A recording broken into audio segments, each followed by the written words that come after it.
प्रिय छात्रों, विभक्ति परिचय के अंतर्गत हमने प्रथमा विभक्ति, द्वितीय विभक्ति तथा तृतीय विभक्ति का परिचय प्राप्त किया।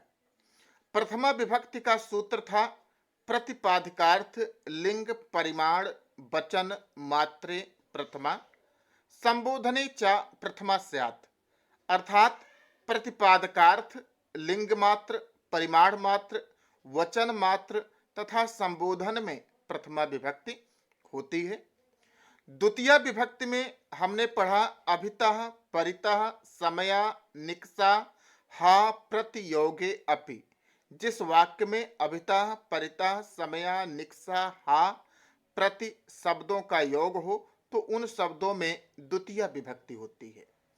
तृतीय विभक्ति का सूत्र हमने पढ़ा एनांग विकारः। जिस अंग में विकार है उस अंग में तृतीय विभक्ति होती है तथा सहयुक्ते अप्रधाने, प्रधान कर्ता के साथ जो सहायक कर्ता है उस सहायक कर्ता में भी तृतीय विभक्ति होती है। आपको एक वाक्य दिया जाएगा और उस वाक्य के किस शब्द में प्रथमा द्वितीय तृतीय या चतुर्थी विभक्ति है आपको पहचानना पड़ेगा और उससे संबंधित सूत्र भी लिखना पड़ेगा। एक अंक उसको पहचानने का और एक अंक संबंधित सूत्र लिखने का, कुल 2 अंक यहां से आपको प्राप्त होंगे। तो प्रथमा द्वितीय तथा तृतीय विभक्ति का परिचय प्राप्त कर लेने के बाद अब हम लोग चतुर्थी विभक्ति का परिचय प्राप्त करेंगे, उससे संबंधित सूत्र जानेंगे तथा यह जानेंगे कि कहां कहां चतुर्थी विभक्ति होती है। चतुर्थी विभक्ति का सूत्र है नमः स्वस्ति स्वाहा सुधा अलंग वखड योगाच, अर्थात जहां पर जिस वाक्य में नमः स्वस्ति स्वाहा स्वधा अलम तथा वखड शब्दों का प्रयोग हो तो इन शब्दों के योग में चतुर्थी विभक्ति होती है। चतुर्थी विभक्ति कहां पर होगी? नमः में होगी, स्वस्ति में होगी, स्वाहा में होगी, स्वधा में होगी, अलम में होगी तथा वखट शब्दों के योग में चतुर्थी विभक्ति होगी। हम वाक्य में पहचान कर आसानी से चतुर्थी विभक्ति इस शब्द में है लिख सकते हैं और उससे संबंधित सूत्र आगे दे देंगे कि नमः स्वस्ति स्वाहा सुधा अलम वखट योगाच चतुर्थी विभक्ति होती है। आप इससे सूत्र दे देंगे तो दोनों के एक एक अंक, कुल 2 अंक आपको प्राप्त हो जाएंगे। अब इससे संबंधित हम कुछ उदाहरण देख लेते हैं। उदाहरण से हमें बहुत आसानी से यह सूत्र समझ में आ जाएगा। पहला उदाहरण है तस्मै श्री गुरुवे नमः, उन गुरु को नमस्कार है। या श्री गणेशाय नमः, श्री गणेश जी को नमस्कार है। श्री सीतारामाभ्याय नमः, श्री सीताराम को नमस्कार है। तस्मै नमः, उसको नमस्कार है। तो प्रिय छात्रों, यहाँ पर नमः नमः नमः नमः शब्द का प्रयोग चारों उदाहरणों में है और हम सूत्र से जानते हैं कि नमः स्वस्ति स्वाहा सुधा अलम वखट योगाच चतुर्थी विभक्ति, जहां पर नमः शब्द का प्रयोग हो, स्वस्ति शब्द का प्रयोग हो, स्वाहा शब्द का प्रयोग हो, स्वधा शब्द का प्रयोग हो, अलम शब्द का प्रयोग हो, वखट शब्द का प्रयोग हो, वहां पर चतुर्थी विभक्ति होती है। तो हम इसको पहचान कर लिख दें कि नमः शब्द में चतुर्थी विभक्ति है और इससे सूत्र संबंधित सूत्र है नमः स्वस्ति स्वाहा सुधा अलम वखट योगाच। अगला उदाहरण देखते हैं, देवेभ्यः स्वाहा।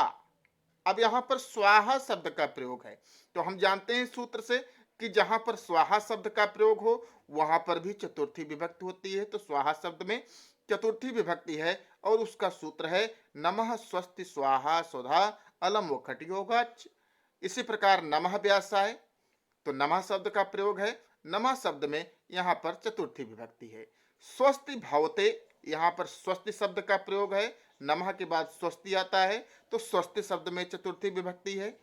प्रजाभ्यः स्वस्ति, यहाँ पर भी स्वस्ति शब्द का प्रयोग है तो स्वस्ति शब्द में चतुर्थी विभक्ति है।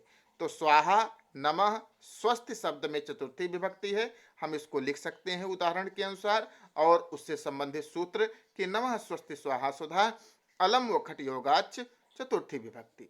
अगला उदाहरण देखते हैं, अग्नय स्वाहा, सूर्याय स्वाहा, तो यहाँ पर 9वें और 10वें उदाहरण में स्वाहा शब्द का प्रयोग है। अग्नि के लिए स्वाहा, सूर्य के लिए स्वाहा। हम सूत्र से जानते हैं कि नमः स्वस्ति स्वाहा, स्वाहा तीसरे नंबर पर आता है। स्वाहा शब्द में चतुर्थी विभक्ति होती है। इसी प्रकार से पितृभ्य स्वधा, यहाँ पर पितरों के लिए स्वधा, स्वधा शब्द का प्रयोग है। स्वधा शब्द में चतुर्थी विभक्ति होती है। हम सूत्र से जानते हैं नमः स्वस्ति स्वाहा, स्वाहा के बाद आता है स्वधा। इंद्राय वखट, प्रिय छात्रों, वखट शब्द जो है वो देवता को आहुति देते समय बोला जाने वाला शब्द है।